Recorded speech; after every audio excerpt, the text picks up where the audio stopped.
We hear a lot about global warming, but an entire country in danger of sinking? That's what they're worried about in the Netherlands. Global warming is expected to cause the sea level to rise between 4 inches and 3 feet this century. So it's no wonder the Dutch take climate changes very seriously. The Dutch have long been at war with water. With half of their country below sea level, they've built elaborate dikes and windmill systems to preserve their farmland. But climate change and rising seas are causing the Netherlands to sink even more. And scientists are worried that dikes and gates may not be able to hold the water much longer. Because what we think that will going to happen is that there will be a climate change, which now starts already a little bit. And this will cause not only the sea to rise, but also give heavy rains in winter, but also drier summers. Well, imagine that the Dutch people, they are already struggling for centuries with the sea, the North Sea, which is our border to the North Sea.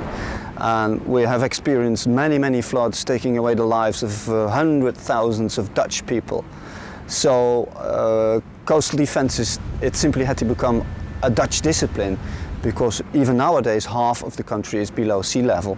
And that will become worse if the greenhouse effect really takes place as forecasted by the scientists.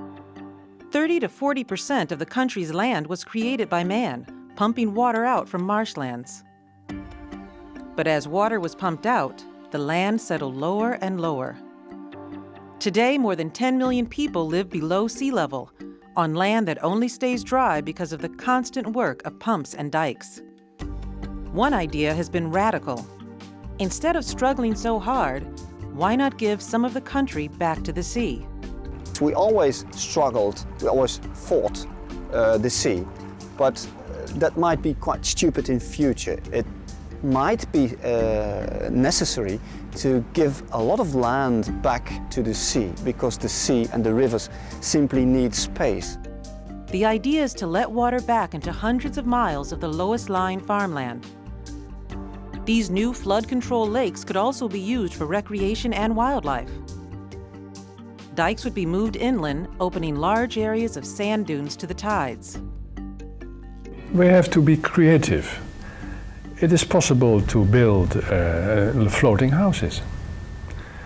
We do it now in Eiburg near Amsterdam. There's a new part of the city, and parts of it will be floating. If you see it, you don't see it's a boat. It's a big house with a roof and everything. People like to live near the water.